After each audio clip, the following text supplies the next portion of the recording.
"You call that tutoring, Mr. Hale? Or are you just mopping around my daughter's future?" The words sliced through the polished hallway outside the executive offices, sharp enough to turn heads, and still the low hum of after-hours printers. And for one suspended second, no one moved. Not the interns clutching tablets, not the receptionist pretending not to listen, not even Owen Hale himself, whose hands remained steady on the mop handle as if dignity had taught him long ago that the loudest people in the room were rarely the strongest. At 42, Owen had learned how to stand inside humiliation without letting it touch the part of him that still belonged to Grace. He was a single father in Hartford, Connecticut, working nights as a janitor in the glass and steel headquarters of Ashcroft Learning Systems, a powerful education company that sold software to school districts across America. By day, he slept in fragments, paid bills at the kitchen table of a rented duplex, and made sure his 12-year-old son Caleb had lunch packed, homework checked, and one person in this world who never forgot he mattered. Life had narrowed since the accident 3 winters earlier, when black ice on Interstate 84 took his wife, Leah, and left behind hospital debt, grief thick as wet wool, and a boy who stopped asking whether things would ever feel normal again. Owen never found a dramatic way through sorrow. He just kept moving. He learned which grocery store marked down milk on Thursdays, which bus routes ran late in a storm, which shirts still looked respectable after too many washes, and how to smile softly when people looked through him like he was part of the building. But there was one thing sorrow had not taken from him. Numbers still spoke to him with the quiet logic of mercy.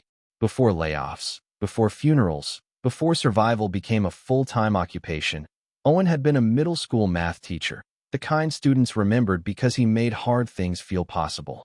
Now nobody in the office knew that. To them, he was just the janitor with kind eyes, rolled sleeves, and a habit of leaving little encouragement notes on the whiteboards no one claimed to notice. But upstairs, behind tinted conference room glass and a reputation sharpened by years of boardroom victories, Evelyn Mercer noticed everything except the people beneath her rank.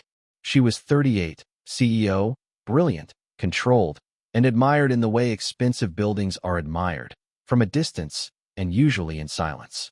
She had built her career with the discipline of someone who trusted results more than feelings, and after a bitter divorce that had fed gossip columns for months, she now lived between investor calls, private school tuition, and the unspoken guilt of raising her 10-year-old daughter, Sophie, through a calendar full of assistants, chauffeurs, and delayed goodnights.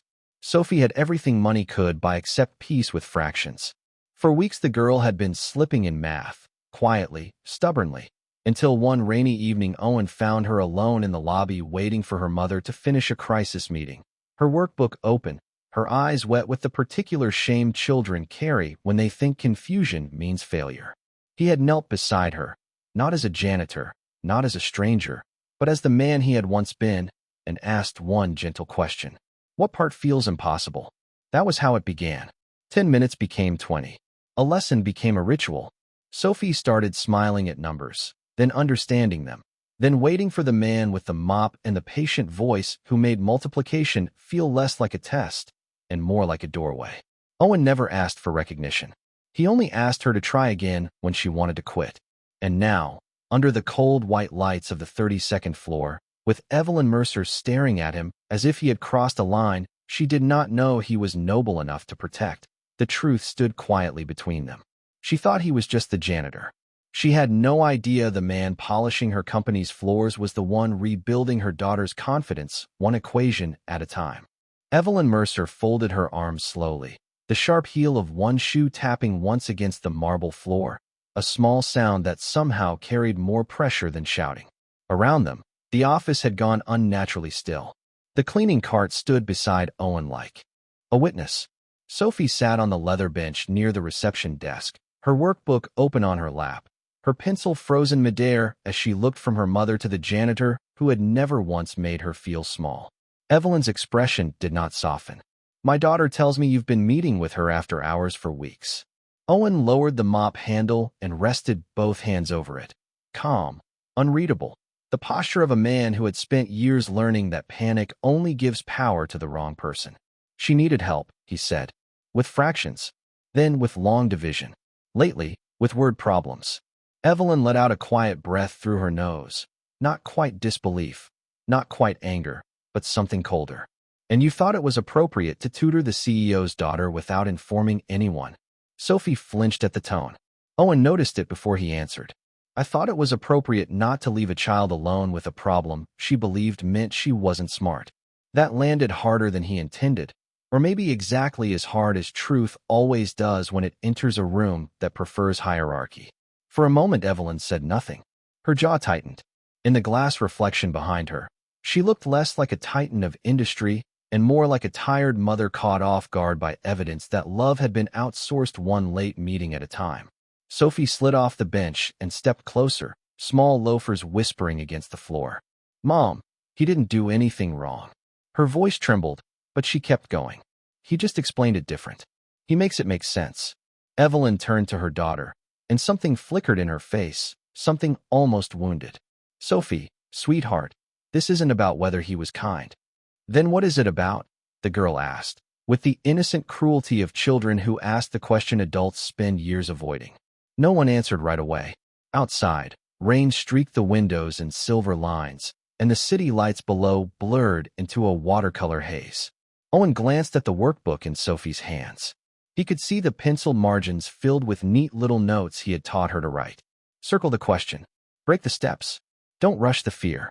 The sight of it pulled him backward for a second, to an older classroom with Leo waiting in the parking lot, laughing when he stayed late to help students who were too embarrassed to raise their hands. He had once believed his life would be measured in semesters, report cards, and the ordinary holiness of coming home on time. But grief had a way of redrawing every map. When Caleb got sick the year after Leah died, not dangerously sick, but enough to miss school and enough to leave Owen unable to keep up with district demands, the substitute days dried up. Bills rose. Pride got smaller. The janitor job had come with health insurance and night hours, and that had been enough. He did not say any of this aloud. He did not offer biography as defense. Quiet dignity had become his only luxury. Evelyn looked back at him. What exactly did you teach before this? The question came clipped, cautious, as if she hated needing the answer. Owen met her gaze without challenge. 7th grade math. 11 years in public school. Sophie's eyes widened, as though a hidden door had opened in the man she already trusted. Evelyn blinked once. The hallway felt different now. Not softer, just less certain. And somewhere beneath the hum of fluorescent lights and distant elevators, the first crack appeared in the story she had told herself about who deserved to be seen. Evelyn Mercer did not move for several seconds. That alone told Owen more than anger would have. Powerful people were rarely shaken into silence unless something inside them had shifted, and now the woman who could command a boardroom with one measured sentence stood in the corridor, staring at a janitor as if the floor beneath her polished certainty had tilted by half an inch. Sophie hugged the workbook to her chest. The rain kept tapping the windows. Somewhere farther down the hall, an elevator chimed, and the sound seemed strangely out of place, too ordinary for a moment that had suddenly become fragile. Evelyn straightened first. You taught in public school, she said, not like a question, but like she was testing the weight of each word before allowing it into her reality. Owen nodded once. Middle school. Then why are you here? There it was. Not cruel this time. Just stripped bare. Why are you here, mopping floors in a building that sells educational excellence, while helping my daughter after hours like a man still living inside a life he lost? Owen glanced towards Sophie before answering. Because children always hear more than adults realize. Because life changed, he said simply. And this job pays on time. Evelyn's eyes narrowed just slightly, not in judgment now, but in the uncomfortable recognition that some truths sound too plain to defend against. Sophie stepped nearer to Owen, then seemed to remember herself and stopped halfway, caught between affection and manners. He never made me feel dumb, she said softly, even when I got the same problem wrong 3 times. Evelyn turned to her daughter again, and this time the steel in her expression gave way to something more human, more painful. Did you tell your tutor at school you were struggling? Sophie shook her head. She just kept saying to memorize the steps. And Mr. Hale? Sophie looked up at Owen with the unguarded trust only a child can give. He said numbers are like people. If you rush them, they stop making sense. Owen almost smiled at that. He had told her something close to it on a Tuesday night over improper fractions and tears. Not because it was clever, but because frightened children do not need brilliance first. They need permission to breathe. Evelyn absorbed the words in silence. Behind the glass walls of the executive suite, her reflection stood between them, elegant and composed, and somehow lonelier than the real woman now facing the truth. She thought of the expensive tutors she had hired, the educational consultants, the progress reports with polished language and no warmth. She thought of the evenings Sophie had said math was fine while staring too long at her dinner plate. And under all of it, something older stirred, something Evelyn had buried beneath achievements and quarterly wins. She had grown up in a two-bedroom apartment outside New Haven with a mother who cleaned offices at night and came home smelling faintly of lemon disinfectant and winter air. Evelyn had spent half her childhood promising herself she would never live that way again. Somewhere along the climb, she had mistaken distance for wisdom. "I need a moment with my daughter," she said at last. The words were controlled, but not cold. Owen gave a small nod and reached for the handle of his cleaning cart. Of course, he should have left then. Any sensible man would have. But Sophie turned suddenly, anxiety flashing across her face. "You're coming back tomorrow, right?" The question hung there, innocent and devastating. Evelyn looked at Owen. Sophie looked at Owen. And for the first time that night, the answer did not belong only to him. He rested one hand on the cart and said, gently, "That depends on what your mother thinks is best." Evelyn's eyes held his, and in them was no mockery now, only the beginning of an unfamiliar discomfort. She had spent years teaching the world not to question her judgment. Tonight, for the first time in a long while, she was no longer sure she liked what that judgment had revealed. Owen left the executive floor without hurry, pushing the cleaning cart down the quiet corridor while the wheels whispered over polished tile. But his chest felt tighter than he wanted to admit. He had spent years learning how to survive embarrassment, years learning how to lower his eyes without lowering himself. Yet tonight had unsettled something deeper. It was not Evelyn Mercer's sharp tone that stayed with him. It was Sophie's voice asking if he would come back tomorrow, fragile and hopeful in a place built on confidence and glass. By the time he clocked out, the rain had deepened into a cold April drizzle, the kind that turned Hartford's sidewalks slick and silver under the streetlights. He pulled on his worn canvas jacket, stepped into the night, and drove home in his aging Ford sedan with the heater clicking weakly against the damp. The roads were nearly empty. A late bus groaned past on Main Street, and the yellow traffic lights blinked over intersections like tired eyes refusing sleep. He should have been thinking about what had happened upstairs, about whether the CEO would report him to HR or quietly make sure he never spoke to her daughter again. Instead, as always, his mind went first to Caleb. That was the shape fatherhood had taken after loss. Every humiliation passed through one question before it reached his pride. What does this mean for my son? When he opened the front door of the duplex, the smell of canned tomato soup and toasted bread greeted him before the warmth did. Caleb was already at the kitchen table, long limbs folded awkwardly into a chair he was starting to outgrow, a science worksheet spread beside a half-finished sketch of a baseball stadium. At 12, Caleb had Leah's thoughtful eyes and Owen's quietness, though the quiet in a boy was often mistaken for sadness by people who didn't know how carefully some children carried themselves after grief. He looked up as his father stepped in. "You're late," he said, though not accusingly. Owen hung his keys by the door and offered the tired smile that belonged only to home. "Big mess on 32. Caleb nodded like that explained enough. In their house, it usually did. Owen loosened his boots, set his lunch container in the sink, and crossed the kitchen to glance at the worksheet. Photosynthesis. Unfortunately, Caleb leaned back and rubbed his eyes. "Mrs. Donnelly says if we can understand energy transfer, we can understand anything." Owen pulled out the chair across from him. "That sounds like something a science teacher says when she wants to scare sixth graders into paying attention." Caleb laughed, brief but real, and the sound softened the room. This was how most nights worked. No speeches, no grand healing, just soup on the stove, homework under cheap overhead light, and a father making steady things out of a world that had gone unreliable. Owen asked about school, and Caleb, after a pause, admitted there was a tryout coming up for the spring rec league. He said it casually, like it didn't matter much, but Owen heard the hope under it. Money had made itself part of every dream lately. registration fees, cleats, gas, school supplies.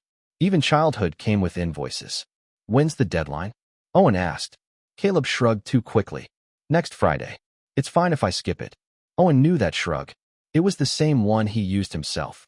Whenever life started closing doors, he opened the soup pot, stirred once, and kept his voice light. We'll figure it out. Caleb looked down at the stadium drawing, pretending not to care. You always say that. Owen set the spoon aside and turned back to him. Because I always mean it. For a second, neither of them moved. Rain tapped the kitchen window. The refrigerator hummed. On the shelf above the sink, a framed photo of Leah sat beside Caleb's fourth-grade spelling bee ribbon, both watching over the room like relics from a life that had not entirely let go. Owen felt the weight of the evening return then, not as shame, but as uncertainty. If Evelyn Mercer decided he had crossed some invisible line, this job could disappear. And if the job disappeared, so did the insurance, the rent, the fragile math of survival he had spent years balancing. Caleb must have seen something change in his face, because he asked, more quietly now, "Everything okay at work?" Owen looked at his son, at the boy trying so hard not to be another burden, and chose the gentlest truth. A little complicated tonight. Caleb nodded as if complications were a language he already knew too well. Owen ladled soup into 2 bowls, set one in front of him, and sat down across the table. He did not mention Sophie or the CEO or the way old parts of himself had been pulled back into the light. Not yet. Some things needed a night to settle before they could be spoken aloud. But as Caleb bent over his worksheet and the warm kitchen filled with the ordinary sounds of spoons and paper and rain, Owen understood with painful clarity that whatever happened next would not just touch his pride.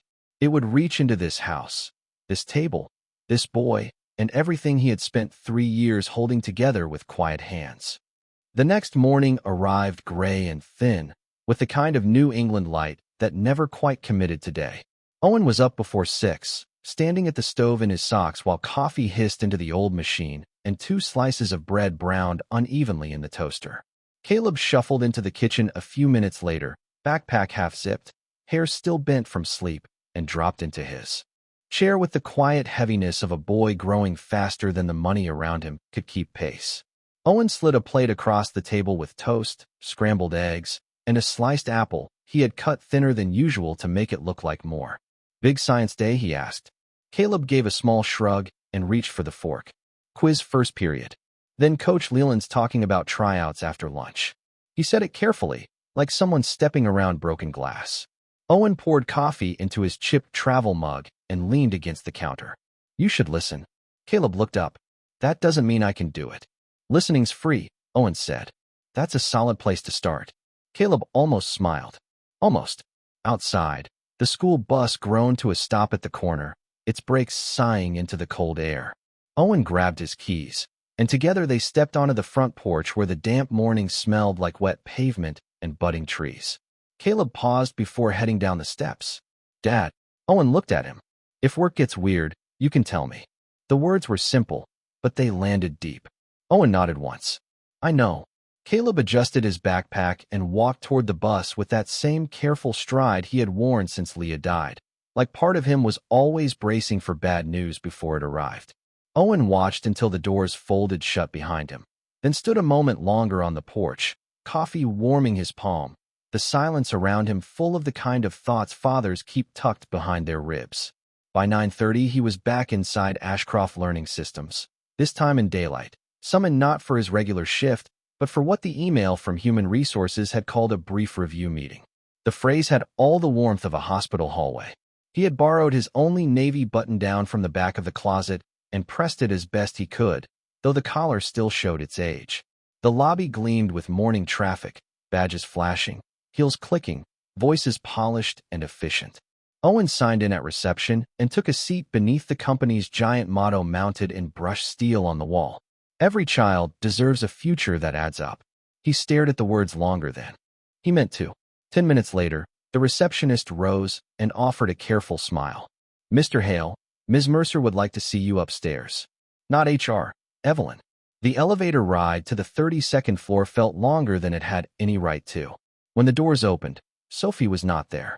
Neither were lawyers or security or anyone from Human Resources. Just Evelyn Mercer standing alone near the window of her office, city spread behind her in pale spring light, one hand resting against the back of a chair as if she needed the support and resented it. She turned as he entered. No heels today, no sharp performance, just a cream blouse, tired eyes, and a stillness that felt more dangerous because it was honest. "Mr. Hale," she said, "thank you for coming." Owen stopped just inside the doorway. "I wasn't sure I had a choice." Something flickered across her face, brief and deserved. "You did." She gestured to the chair opposite her desk. "Please sit."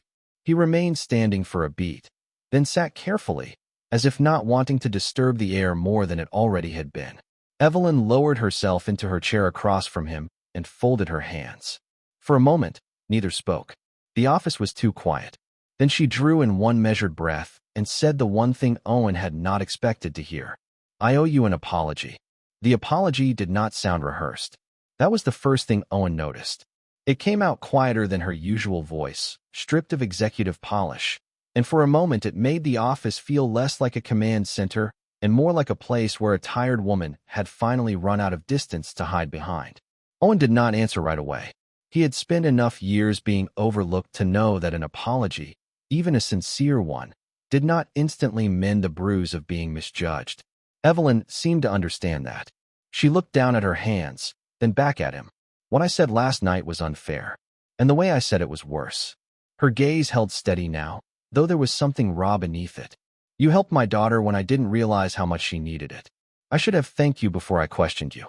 Owen sat still, his shoulders relaxed but guarded, the way a man sits when life has taught him that mercy sometimes arrives late and complicated. "Sophie's a good kid," he said. "She works hard. She just needed someone to slow the problem down." Evelyn gave the faintest nod, as if those words confirmed something she had suspected and feared in equal measure. "I reviewed her recent assessments this morning," she said. "Her scores went up in 2 weeks more than they have with private tutoring all semester." A sad smile touched one corner of her mouth and vanished. "She also told me you never once acted like helping her was a favor." Owen glanced toward the floor-to-ceiling windows where Hartford stretched below in muted spring gray, office towers and church spires, and wet streets catching what little light the clouds allowed. "Kids know when they're being managed," he said, "and they know when they're being believed in." The sentence seemed to settle over Evelyn with more weight than either of them expected. She leaned back slightly, exhaling as though something in her chest had tightened all morning and only now began to ease. "I wasn't believed in much as a child," she said, almost absently. Then, as if surprised by her own honesty, she straightened. "That's not an excuse." Owen said nothing. He had learned that silence, when it is kind, sometimes lets another person hear themselves more clearly. Evelyn rose from her chair and crossed to the window, one hand tucked lightly at her waist. In daylight, with the city behind her and no audience left to impress, she seemed younger and older at once. "My mother cleaned offices in New Haven when I was Sophie's age," she said. "Night shifts, double shifts sometimes. I used to sit in break rooms doing homework while she emptied trash bins and wiped fingerprints off conference tables." She looked out over the street below. "I told myself that when I finally made it, I would never let anyone see me as less again." Owen understood then, not everything, but enough. The sharpness, the control, the reflex to classify people before they could classify her. Wounds did not always make people softer. Sometimes they taught them how to wear armor so well they forgot it was heavy. "Success can do that," he said quietly. "Makes survival habits look like personality." Evelyn turned back toward him, and this time there was no defensiveness in her face, only the weary recognition of someone hearing the truth spoken gently enough that she could bear it. She returned to her desk, but did not sit. "I'd like to ask something of you," she said. Owen's posture changed by a fraction. He had heard too many versions of that sentence in his life, most of them followed by work no one else wanted to do. Evelyn seemed to catch the shift. "Not as your employer," she added. "As Sophie's mother." He waited. She drew one slow breath. "Would you consider continuing to help her with math, formally this time, with my knowledge and consent?" The room fell quiet after that, the hum of the air system the only sound. Owen thought of Sophie's hopeful face in the hallway, of Caleb at the kitchen table pretending baseball didn't matter because money did, of the dangerous line between kindness and dependency when your paycheck already lived on thin ice. He looked at Evelyn for a long moment, then asked the one question that mattered more than pride. Would this put my job at risk? Evelyn answered without hesitation. No. Then, after a beat that made the words more human, she said, if anything, it should have reminded me sooner that I hired a better man than I understood. Owen did not smile, not fully, but something in his expression softened, as if the room had opened by half an inch. And in that quiet office high above the city, where assumptions had begun to crack and two wounded adults stood facing what dignity really looked like, the story shifted from accusation to something far more dangerous and rare. Respect. Respect changed the air between them, but it did not erase the realities waiting outside Evelyn Mercer's office. Owen understood that before he even rose from the chair. The city still stretched below in wet gray lines. Bills still waited at home in a ceramic bowl by the microwave. Caleb still had a baseball tryout fee due by Friday, and a father could not feed a child on apologies, even good ones. So when Evelyn asked if he would continue helping, Sophie, he answered the only way a careful man could. I can help a couple evenings a week after my shift starts, he said. An hour, maybe 90 minutes if she's stuck on something bigger. But I need to be home by a certain time. My son's alone after school for a little while before I get there. Evelyn nodded at once, and this time there was no trace of impatience in her face, only attention. Of course. She moved to her desk, opened a leather folio, and wrote something down with the same focus she probably gave board votes and merger terms. We can arrange the sessions here in the conference lounge near reception. Glass walls. Open space. Completely appropriate. Owen appreciated that she said it plainly, not because he had forgotten the risk of appearances, but because she had, or nearly had. And Mr. Hale, she added, looking up, you'll be compensated. He almost objected on instinct. Pride had strange reflexes, especially in men who had once loved their work enough to do it for the joy of seeing a child understand something difficult. But then Caleb's careful shrug flashed through his mind. The one about tryouts. The one that said, don't worry about me, even when worry was the truest thing in the room. Owen let the silence stretch a second, then nodded. All right. Evelyn did not smile broadly. She was not that kind of woman. But something in her shoulders eased, as if they had reached an agreement that mattered beyond numbers. Thank you.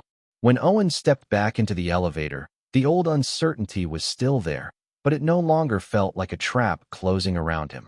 It felt like a door he had not expected opening just enough to let in light. By late afternoon, that feeling had thinned into the practical rhythm of the day. He picked up groceries on sale, answered a text from Caleb about the science quiz, and reached the duplex just before 5:30. Caleb was at the kitchen table again, this time with his sneakers off and his backpack collapsed in a heap beside the chair. A permission form lay next to his elbow, weighted down by a salt shaker so it would not curl. He looked up when Owen entered. How'd it go? The question came casual, but his eyes gave him away. Owen set the grocery bag on the counter and took off his jacket. Complicated turned into better than expected. Caleb watched him carefully. That sounds like adult code. Owen huffed a quiet laugh and pulled out the chair across from him. It means I'm keeping my job. Caleb's whole body loosened by degrees, like a rope slowly uncoiling. Okay, he said too quickly. Good. Owen glanced at the form under the salt shaker. And what's this? Caleb shrugged, but the shrug was gentler than the one from last night. Rec League. Coach said there might still be room if I sign up by Friday. Owen picked up the sheet and scanned the amount at the bottom. It was not enormous. It just lived in that cruel territory where ordinary things became expensive when your life had no margin. He set the paper down and looked at his son. You want to play? Caleb hesitated, then nodded. Yeah. Then you should. Caleb's mouth tightened. Dad, you don't have to say yes just because I'm not. Owen said softly. I'm saying yes because you want to. The room went still after that. Outside, a neighbor's dog barked once.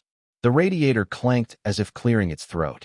Caleb looked down at the form again, his fingers resting on the edge like he was afraid hope might slide away if he touched it too firmly. Did something happen at work? He asked. Owen leaned back in the chair, searching for the version of truth a 12-year-old could carry without being burdened by it. The woman I told you about last night, he said. Sophie's mother. She asked me to keep helping with math. Officially. Caleb looked up. So you're teaching again? The question hit harder than Owen expected. Not because it was inaccurate, but because it was close enough to hurt. He smiled, though it came with an ache. A little. Caleb stared at him for a second, then something warm and bright crossed his face, quick as sunlight through clouds. You were always good at that. Owen swallowed once. Children did not always know when they were handing their parents back a piece of themselves. He reached for the rec league form, signed his name where the parent line waited, and slid it across the table. Looks like we both have homework now. Caleb laughed, full this time, and the sound lifted through the kitchen like a blessing too ordinary for most people to notice. But Owen noticed. He noticed because quiet men always do. And as the evening gathered around their small house, he understood that what had begun as one child's need for help with fractions was slowly becoming something larger, something riskier, something that touched not just Sophie's future, but Caleb's and his own, in ways none of them had yet named. Wednesday evening arrived with a clean kind of tension, the kind that doesn't announce itself loudly but settles into the corners of a room and waits. By 6:15, the conference lounge near reception at Ashcroft Learning Systems had been cleared of sales binders and catered trays, leaving only a long oak table, a wall of glass, and the muted glow of downtown Hartford beyond it. Sophie sat at one end with her workbook open, pencil tucked behind one ear, her dark blonde hair falling forward each time she bent over a problem. Owen stood beside the whiteboard with a marker in hand, sleeves rolled once at the forearms, not because he was trying to look like a teacher again, but because old instincts returned quietly when purpose did. Okay, he said, drawing a rectangle and dividing it into smaller parts. Fractions aren't the enemy. They're just numbers asking you to notice the whole before you panic about the pieces. Sophie smiled at that, the kind of smile children give when they know they are safe enough to try. That sounds like something you practice saying. It sounds like something I learned after grading a lot of 7th grade quizzes, Owen replied. She laughed softly, then leaned over the page and began again. Outside the glass, assistants moved through the hallway with laptops and coffee cups, but no one interrupted. Evelyn had kept her word. The setting was open, visible, respectful. Still, Owen felt the unfamiliarness of it all. In one life he had once occupied, this would have been ordinary, just a teacher and a student finding their way through confusion. In the life he lived now, every quiet act of usefulness seemed to carry extra weight, as if the world had forgotten how often dignity survives in small rooms after business hours. Sophie worked through 2 word problems without help before stopping at a third involving train speeds and time intervals. She frowned, erased hard enough to smudge the page, and pressed her lips together. Owen saw the frustration rising and stepped closer, not too close, just enough for his voice to remain low. Talk me through what you know. That the train leaves Boston at 4:15 and another one leaves New Haven at 5, she said. And one goes faster, but I don't know which part matters first. Owen nodded. Good. You're not lost. You're sorting. He handed her the marker. Come show the problem who's in charge. She hesitated, then stood and walked to the board. Confidence was still new enough on her that it appeared in careful steps, but it was there. As she worked, Owen found himself thinking of Caleb at almost that same hour across town, probably at the duplex kitchen table with his rec league form tucked inside his backpack and a frozen pizza in the oven the way Owen had left it ready before coming in. He had called him from the parking lot at 5:40, as promised. Caleb had answered on the second ring with the steady voice of a boy trying to sound older than he was. Homework first, pizza second, Owen had said. I know, Caleb answered, with a trace of amusement. Then, after a pause, you teaching tonight? Owen had looked up at the company tower before answering. Yeah, a little. Caleb had been quiet for half a second, then said, good, in a way that lingered with Owen long after the call ended. Now, watching Sophie slowly untangle the train problem on the board, Owen understood why. Children notice when adults return to something they were made for. It gives them hope that maybe broken things do not always stay broken. A light knock sounded against the glass, and both Owen and Sophie turned. Evelyn stood outside the lounge holding her phone and a paper folder, her expression unreadable at first. Then Sophie brightened. Mom, look, I got the setup right. Evelyn stepped inside, slower than usual, as if she did not want to disturb the shape of the moment. Her gaze moved from the whiteboard to her daughter's face to Owen's rolled sleeves and calm posture, and something in her eyes changed, not with surprise this time, but with recognition. Sophie pointed to the equation she had written. He said I wasn't lost, just sorting. Evelyn looked at the board again, then at Owen, and for one breath the room went very still. That, she said quietly, sounds like a real teacher. Owen said nothing. He only capped the marker and stepped back enough to let mother and daughter share the board between them. But in the silence that followed, deep and unexpected and almost reverent, Evelyn Mercer began to see more clearly than ever before that the man she had once mistaken for background was becoming impossible to ignore. Evelyn Mercer stood beside the whiteboard a moment longer, one hand still holding the folder at her side, and for the first time since Owen Hale had entered her world with a mop and a quiet voice, she allowed herself to witness him without rank getting in the way. Sophie was smiling now, not the careful smile of a child trying to please an adult, but the bright, unguarded kind that comes when fear loosens its grip and understanding finally feels possible. Owen looked at the solved equation, then at Sophie, and gave the same small nod he always did when she earned her own answer. No performance, no triumph, just steady recognition. You did that, he said. Sophie straightened a little. I almost didn't.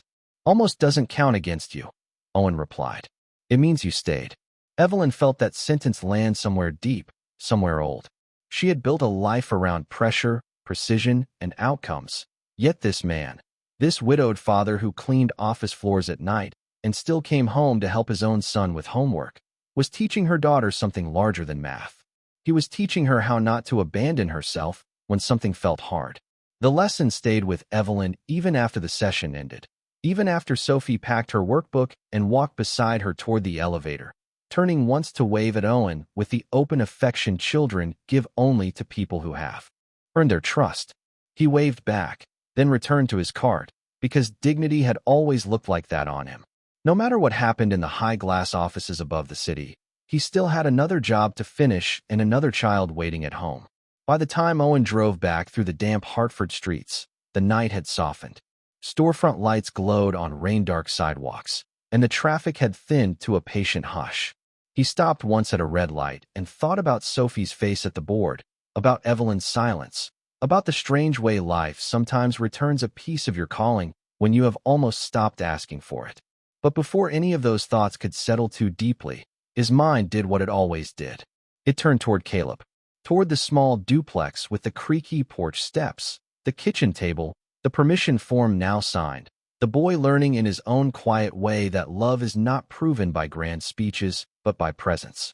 When Owen opened the front door, Caleb was in the living room under the lamp, sneakers on, baseball glove beside him, science book forgotten on the couch cushion.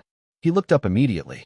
How'd it go? Owen closed the door behind him, set down his keys, and let the warmth of home meet the weariness in his bones.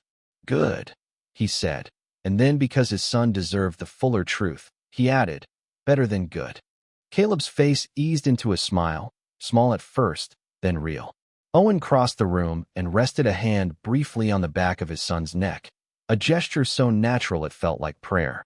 Whatever the world called him outside these walls, janitor, widower, invisible man, none of it outweighed this.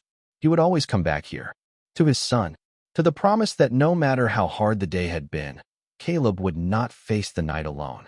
Later, as the house settled into its familiar quiet and the wind pressed softly against the windows, Owen stood for a moment in the hallway and looked toward Caleb's room, where the lamp still glowed under the door.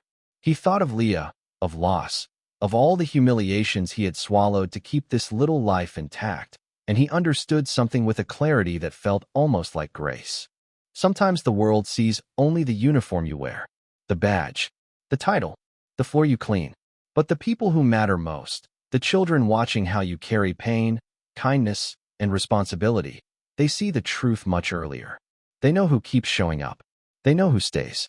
And in the end, that quiet faithfulness is its own kind of greatness. Evelyn learned not to measure worth by status. Sophie learned that confusion is not failure. Caleb learned that hope can still fit inside an ordinary week. And Owen, the man they thought was just the janitor, was never just anything at all. He was a father, a teacher, a good man who kept choosing grace when pride would have been easier. If this story moved you, Tell us where you're watching from and share a time when someone's quiet kindness changed your life. And if you believe dignity still matters, subscribe to the channel and stay with us for more stories of second chances, healing, and the kind of courage the world almost misses until it changes everything.